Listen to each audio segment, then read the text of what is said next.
నమస్తే గురుగారు. నమస్తే. గురుగారు, ఫిబ్రవరి నెలలోని ద్వాదశ రాశుల్లో కర్కాట రాశి వారి ఏ విధంగా ఉండే అవకాశం ఉందండి? తప్పకుండా అమ్మ. కర్కాటక రాశి అనగానే మనకు ముఖ్యంగా పునర్వసు 4వ పాదం, పుష్యమి 1, 2, 3, 4 పాదాలు, ఆశ్లేష 1, 2, 3, 4 పాదాలు. సాధారణంగా ఈ కర్కాటక రాశి అధిపతి చంద్రుడు అయ్యాడనమాట. సో మనకి ఇందాక కూడా చెప్పుకున్న హార్డ్ వర్క్, అదృష్టం, దైవబలం. చంద్రుడు ప్రతిరోజు ఒక్కొక్క నక్షత్రం మారుతాడు కాబట్టి ప్రతిరోజు మన హార్డ్ వర్క్ అనేది గురించి చెప్పుకోక్కర్లేదు. కాబట్టి మెయిన్ అదృష్ట కారకుడు ఎవరని చెప్పుకున్నప్పుడు మటుకు తాకట్టులో ఉన్న బంగారాన్ని విడిపించి ఆ రోజు ఆన్లైన్ రేటుకే మేము కొంటాం. Sharma gold company. పంచమ దశమాధిపతి యోగకారకుడు, లక్ ఫేవర్ చేసే గ్రహం కర్కాటక రాశి వారికి కుజుడు. అలాంటి కుజుడు ఈ ఫిబ్రవరి నెల అంతా కూడా ఉచ్చ స్థానంలో ఉంటాడు. కాబట్టి పట్టిందల్లా బంగారం అని చెప్పుకోవచ్చు, ఎందుకంటే అదృష్టం పరిపూర్ణంగా ఉంది కాబట్టి. అలాగే ఇక దైవబలానికి సంబంధించిన గ్రహం వచ్చేసి గురువై మనకి దశమ స్థానంలో చాలా బాగున్నాడు. రాజ్యస్థానం, ఉద్యోగస్థానం, ప్రొఫెషన్ స్థానంలో చాలా బాగున్నాడు. కాబట్టి ఉద్యోగస్తులకి పట్టిందల్లా బంగారం అని చెప్పుకోవచ్చు. అలాగే ముఖ్యంగా రాజకీయ నాయకులకు కూడా అత్యుత్తమంగా ఉందండి. ఎందుకంటే కుజుడు మెయిన్ రాజకీయానికి కారకుడు. రవి, కుజ, శని ఈ 3 గ్రహాలు రాజకీయంలో సక్సెస్ అవ్వాలంటే ఈ 3 గ్రహాలు చాలా బాగుండాలి. ఇప్పుడు కర్కాటక రాశి వారికి మరి అదృష్టకారకుడు, యోగకారకుడు కుజుడు బాగున్నాడు కాబట్టి ఎవరైనా పోటీ చేసేవాళ్ళు ఉన్నారనుకోండి, ఇప్పుడు నామినేషన్ వేయడం, లేకపోతే పోటీ చేయడం, సీట్ వస్తుందా లేదా అని అనుకోవడం, ఆశావాహులు చాలామంది ఉంటుంటారు. సో కాబట్టి కర్కాటక రాశి వారు ఎవరైతే ఉన్నారో వారికి సీట్ వచ్చే అవకాశాలు ఎక్కువగా ఉన్నాయి. ముఖ్యంగా ఎందుకంటే ఫిబ్రవరి 5వ తారీఖు నుంచి మార్చి 15 దాకా ఇంచుమించుగా ఉచ్చస్థానంలో ఉంటారు కాబట్టి. అలాగే వీడికి అదృష్టం బాగుంది కాబట్టి అనుకున్న పనులన్నీ తప్పకుండా నెరవేరుతాయి. సో ఎప్పటి నుంచి ఆగిపోయిన పనులన్నీ కూడా నెరవేరుతాయి. శ్రమ, కాలం, ధనం వ్యర్థం కాకుండా ఉంటాయి. అవసరానికి డబ్బులు సమకూరుతాయి. రావాల్సిన బాకీలు కూడా వసూలు అవుతాయి. స్పెక్యులేషన్స్ కూడా కలిసి వస్తాయని చెప్పుకోవచ్చు. ఈ రాశి వారికి ముఖ్యంగా గురుబలం, దైవబలం, దైవానుగ్రహం పరిపూర్ణంగా ఉంది కాబట్టి తీర్థయాత్రలు చేస్తారు, దైవ దర్శనం చేసుకుంటారు, అలాగే గురువుని సందర్శిస్తారు. గురువు యొక్క బ్లెస్సింగ్స్ని మీరు ఖచ్చితంగా పొందుతారు. ఇప్పుడు ముఖ్యంగా కర్కాటక రాశి అధిపతి చంద్రుడు అయ్యారు కాబట్టి చంద్రుడు ఎవరికైనా సరే మాతృకారకురాలు. సో అలాంటి చంద్రుడి స్వస్థానంలో ఉన్నారు కాబట్టి తల్లి అంటే ప్రాణం కర్కాటక రాశి వారికి. అందుకే మనం చూసుకుంటే కనుక రాముల వారిది కర్కాటక రాశి, పునర్వసు నక్షత్రం 4వ పాదం. సో మన అయోధ్యలో కూడా ఆయన ఈ టెంపుల్ కూడా ఆయన విగ్రహ ప్రతిష్ఠ కూడా జరిగింది. కాబట్టి తల్లి అనుగ్రహం ఎప్పుడైతే ఉందో, తల్లి యొక్క బ్లెస్సింగ్స్ ఎప్పుడైతే పరిపూర్ణంగా ఉందో తప్పకుండా ఆ వ్యక్తి 100% సక్సెస్ అవుతారు. అందుకే నవగ్రహాల్లో అన్ని గ్రహాలకి శత్రువులు ఉన్నారు కానీ ఒక చంద్రుడి గ్రహానికి మటుకు శత్రువులు ఎవరు లేరండి. సో కర్కాటక రాశి స్పెషాలిటీ అదనమాట. అంటే చంద్రుడు అధిపతి అయ్యాడు కాబట్టి చంద్రుడు మటుకు ఎవరికి శత్రువు కాడు. మిగతా అన్ని గ్రహాలు ఎవరెవరికి వారి శత్రువులు ఉన్నారు కానీ చంద్రుడు మటుకు అందరూ మనకి మిత్రులు అనుకోవచ్చు, సములు అనుకోవచ్చు, కానీ శత్రువులు ఎవరు లేరు. కాబట్టి వీరు సాధారణంగా సాఫ్ట్గా ఉండడం, నిదానంగా ఉండడం, హెల్పింగ్ నేచర్ ఎక్కువగా ఉండడం, సహాయ సహకారాలు చేయడం, ఎన్నో మాటలు వాళ్ళు పడుతూ ఉంటారు, అయినా కూడా పర్లేదు అనుకోవడం. ఇంకోటి ఏంటంటే ఎప్పుడైనా స్టాంప్ ఉండిపోతుందండి, పెద్ద పెద్ద వాళ్ళ నక్షత్రాల స్టాంప్ మన మీద ఉండిపోతుంది. కర్కాటక రాశి పునర్వసు నక్షత్రం అయిపోయింది కాబట్టి రాముల వారిది. సో వైవాహిక జీవితం మటుకు కర్కాటక రాశి వారిది కొంచెం మిశ్రమంగా ఉంటుంది. అది రూల్డ్ అవుట్ అన్నమాట ఉన్నంతలో. సాధారణంగా కర్కాటక రాశి వారికి మరి మెయిన్ రాముల వారిది కూడా అది అయిపోవడం కాబట్టి కొంచెం వైవాహిక జీవితం మటుకు కొంచెం మిశ్రమంగా ఉంటుంది. అలాగే కర్కాటక రాశి వారికి లేదా కర్కాటక లగ్నం వారికి వయసు తేడా లేదంటే హోదాలో తేడా ఉన్న అబ్బాయి కానీ అమ్మాయితో కానీ వివాహం అవుతుందన్నమాట. సో అది కూడా ఒక రూల్ అవుట్ అన్నమాట. అంటే మనం చెక్ చేసుకోవచ్చు మామూలుగా. అలాగే మీడియం కలర్ ఉండడం, ఇప్పుడు ఎవరిదైతే కర్కాటక రాశి అయిందో వచ్చే హస్బెండ్ కానీ అంటే అబ్బాయిది అనుకోండి, అమ్మాయి కానీ మీడియం కలర్ ఉండడం, సన్నగా ఉండడం, సో వయసు తేడా లేదంటే హోదాలో తేడా, age gap are status gap ఉండడం, ఇలాంటివన్నీ కూడా జరుగుతాయి. ఇబ్బందులు ఉండే అంశాలే కొంచెం ఉంటాయన్నమాట. సో మిగతా గ్రహాలు బాగున్నాయనుకోండి, కొంచెం వాళ్ళకి మ్యాచ్ మేకింగ్ కొంచెం బాగా చేసామనుకోండి, ఆ చిన్న ఇవి కూడా తొలగిపోతాయి అన్నమాట. కాబట్టి కర్కాటక రాశి వారికి మటుకు ఈ నెల బాగానే ఉందని చెప్పుకోవాలి. ముఖ్యంగా సంతానం కలిగేందుకు ఎట్లా ఉంటుందంటారు? అదే సంతాన కారకుడు ఎవరికైనా సరే గురువు అనే గ్రహం అండి. మామూలుగా సంతాన స్థానం పంచమ స్థానం.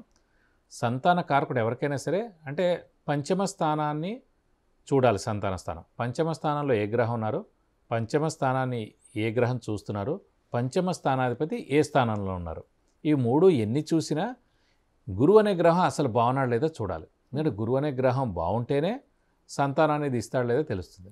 కాబట్టి అలాంటి గురువు మనకి దశమ స్థానంలో చాలా బాగున్నాడు. సో ఖచ్చితంగా ఈ నెల మనం గట్టిగా ప్రయత్నించినా లేదంటే కనుక మనం అనుకున్న ఈ ఏడాదైనా సరే ఖచ్చితంగా సంతానం కలిగేందుకు అవకాశాలు మనకు 100% ఈ కర్కాటక రాశి వారికి ఉన్నాయి. సాధారణంగా ఈ గ్రహాలు రాశులు పక్కన పెడుతూ ఉంటుంటే అప్పుడప్పుడు అదృష్టం కూడా కలిసి రావాలి అంటూ ఉంటారు. మరి ఈ రాశి వారికి అదృష్టం ఈ నెలలో ఎలా ఉండే అవకాశం ఉందంటారు? ఇందాక కూడా మనం చెప్పుకున్నాం, పంచమ దశమాధిపతి యోగకారకుడు, అదృష్టకారకుడు, లక్ ఫేవర్ చేసే గ్రహమైన కుజుడు ఉచ్చ స్థానంలో ఈ నెల మొత్తం అంతా ఉంటాడు. కాబట్టి అదృష్టం అనేది కర్కాటక రాశి వారికి ఈ నెల మొత్తం కూడా 100 ఉంటుందండి. సో మన హార్డ్ వర్క్ ఒక్కటి చేస్తే చాలు. దైవబలం రెడీగా ఉంది, అదృష్టం రెడీగా ఉంది. హార్డ్ వర్క్ ఎప్పటి నుంచో అనుకుంటున్నాం పనులు. అంటే మనం ఎప్పుడు కూడా ఏంటంటే బద్ధకంతో ఉంటూ ఉంటాం సాధారణంగా. ఇప్పుడు ఈ శీతాకాలం మెల్లిగా లేవచ్చులేని వాళ్ళు కరెక్ట్గా 7ంటికి రమ్మంటాడు, మనం 8ంటికి వెళ్తాం, వాడు వెళ్ళిపోతాడు. మనకు జాబ్ వచ్చేది ఉంటుంది, ఒక పెళ్లి సంబంధం ఒక మధ్యవర్తితో మాట్లాడేది ఉంటుంది, ఒక ఫారెన్ కన్సల్టెంట్తో మాట్లాడేది ఉంటుంది. అలా ఎన్నో ఉంటూ ఉంటాయండి. ఎన్నున్నా కూడా కరెక్ట్గా మనం టైంకి రెస్పాండ్ అవ్వకపోయినా, మన లేజీనెస్ తోటి, మన బద్ధకంతో దాన్ని పక్కకు పెట్టినా పర్వాలేదు, ఆటోమేటిక్గా అవుతుందిలే, పర్లేదు, నాకు ఆల్రెడీ వాడు ఎవడో చెప్పాడు, ఖచ్చితంగా అయిపోతుంది, లేదంటే నాకు వాడెవడో ఫోన్ చేస్తాడు, వాడి ఇన్ఫ్లుయెన్స్తో మనకు అయిపోతుంది, అలాంటివన్నీ వద్దండి. మన అదృష్టం బాగున్నప్పుడు, దైవబలం బాగున్నప్పుడు కర్కాటక రాశి వారు కొంచెం హార్డ్ వర్క్ చేయండి. హార్డ్ వర్క్ చేస్తే తప్పకుండా పనులు అవుతాయని చెప్పుకోవాలి. ఇంకోటి ముఖ్యంగా అదృష్టం బాగున్నప్పుడు 10% హార్డ్ వర్క్ చేసినా చాలు, కానీ అదే 90% చేశారనుకోండి ఖచ్చితంగా మీ పని గ్యారంటీ వస్తుంది కదా. సో మీరు కొంచెం బద్ధకం పక్కకు పెట్టి మీరు హార్డ్ వర్క్ చేస్తే తప్పకుండా అదృష్టం మీ వెంటే ఉంటుందని చెప్పుకోవాలి. అండ్ కర్కాటక రాశి వారు పరిహారాలు పాటించాల్సి వస్తే ఎటువంటి పరిహారాలు పాటించాలి? తప్పకుండా కర్కాటక రాశి వారు కూడా ముఖ్యంగా ఇప్పుడు మనకి ఏలినాటి శని, అష్టమ శని నడుస్తుంది. అష్టమ శని అనేది మనకి 2025 ఏప్రిల్ దాకా ఉంది. అంటే ఇంకా ఇంచుమించు చెప్పాలంటే ఒక ఏడాది పాటు ఉంది. కాబట్టి ఈ ఏడాది పాటు కూడా మనం ప్రతి శనివారం ఉపవాసం అనేది ఫిక్స్డ్గా పెట్టేసుకోవాలి. ఎందుకంటే ఎందుకు ఉపవాసం గురించి ఎక్కువ ప్రాధాన్యత నేను ఇస్తానంటే అండి, ఏ మనిషి పుట్టినా, సో చిన్న పాప అయితే పాల కోసం, పెద్దవాళ్ళు అయితే కనుక భోజనం కోసం, ఎవరైనా సరే ఒక టిఫిన్ అని, స్నాక్స్ అని, భోజనం అని, ఖచ్చితంగా దీని గురించే. అయితే ఏ గ్రహం అయితే బాగాలేదో ఆ గ్రహం రోజున కనుక మనం ఉపవాసం అంటే కనుక ఆ గ్రహం అయ్యో అనవసరంగా నా గురించి అతను కష్టపడుతున్నాడు, ఆత్మారాముడు లోపల ఇది బాధపడుతున్నాడు, నేను వాడికి ఏమీ బ్యాడ్ చేయను, వాడికి అడ్డుపడను అని ఆయన అనుకుంటాడు అన్నమాట. సో అప్పుడు మనకు వెంటనే పని అవుతుంది. గ్రహాలను శాంతింప చేయడానికి ఉపవాసం అతి చక్కటి పరిష్కార మార్గం, అతి చక్కది, ఆరోగ్యానికి మంచిది, ప్లస్ మనకి ఏ వారం అనేది తెలిసిపోతుంది కాబట్టి ఆ దేవుడికి సంబంధించిన వారం కూడా అయిపోతుంది అనే విధాలా మనకు హెల్ప్ అవుతుంది. కాబట్టి ఫస్ట్ ప్రతి శనివారం ఉపవాసం ఉండడం ఈ అష్టమ శని వెళ్ళిపోయేదాకా. అలా వీలవుతే కనుక ఆంజనేయ స్వామి, వెంకటేశ్వర స్వామి, ఎవరైతే ఆంజనేయ స్వామి, వెంకటేశ్వర స్వామిని ఎక్కువగా పూజిస్తారో శని వాళ్ళ జోలికి వెళ్ళామన్నమాట. సో బుధవారం రోజున వెంకటేశ్వర స్వామి గుడికి వెళ్ళి 41 ప్రదక్షిణాలు, అలాగే మంగళవారం లేదంటే శనివారం రోజున ఆంజనేయ స్వామి టెంపుల్కి వెళ్ళి 41 ప్రదక్షిణాలు చేయడం, అలాగే ఆంజనేయ స్వామికి వడమాల, సింధూర పూజ, అలాగే తమలపాకుల పూజ ఇవన్నీ చేస్తే కూడా చాలా మంచిదండి. ఇంకా మనకి ఉధృతంగా ఉంటే మటుకు శనికి 19,000 సార్లు జపం చేయించి నల్ల నువ్వులు 200 గ్రాములు దానం ఇస్తే దోషం మొత్తం పోతుంది. ఇంకా బెస్ట్ రెమెడీ ఏంటంటే సాధారణంగా ఈ అష్టమ శని నడుస్తుంటే మనకి అనారోగ్యాలు అవుతూ ఉంటాయి. ఈ అనారోగ్యం అయినప్పుడు ఖచ్చితంగా మన బ్లడ్ టెస్ట్ చేస్తాడు, మన బ్లడ్ అంతా లాగేస్తాడు. అది చిన్న ప్రాబ్లం అయితే పర్లేదు, అంటే సర్జరీ దాకా ఎలా వెళ్ళిపోతుంటాయి. అందుకే మీరే ముందుగా ఒక శనివారం రోజున రక్తదానం చేస్తే దోషం ఏమైనా ఉన్నా దాంతో పోతుంది. ఎందుకంటే మీరు చేసిన రక్తదానంతో ఎవరో accident case, open heart surgery అవుతున్నప్పుడు, ఏదో పెద్ద సర్జరీ అవుతున్నప్పుడు ఈ బ్లడ్ వాడడం ద్వారా వాళ్ళు బతికి, వాళ్ళు బయటపడి దేవుడి దగ్గర వాళ్ళకి మంచి చేకూరితే కనుక ఖచ్చితంగా వాళ్ళ ఫ్యామిలీ యొక్క బ్లెస్సింగ్స్, అమ్మయ్య దేవుడు కాపాడాడు అనే బ్లెస్సింగ్స్ మీకే డైరెక్ట్గా వస్తుందన్నమాట. సో మీరు ఏ సర్జరీ అక్కలేదు, మీ అనారోగ్యం అక్కలేదు, మీకు ఏ యాక్సిడెంట్ అవ్వదు, మీరు రక్తదానం చేసినట్టుంటుంది, వాళ్ళ యొక్క బ్లెస్సింగ్స్ పొందినట్టుంటుంది, మీకు ఏ విధానం కూడా ఏ ప్రాబ్లం ఉండదు, శుభాలు కలుగుతాయి.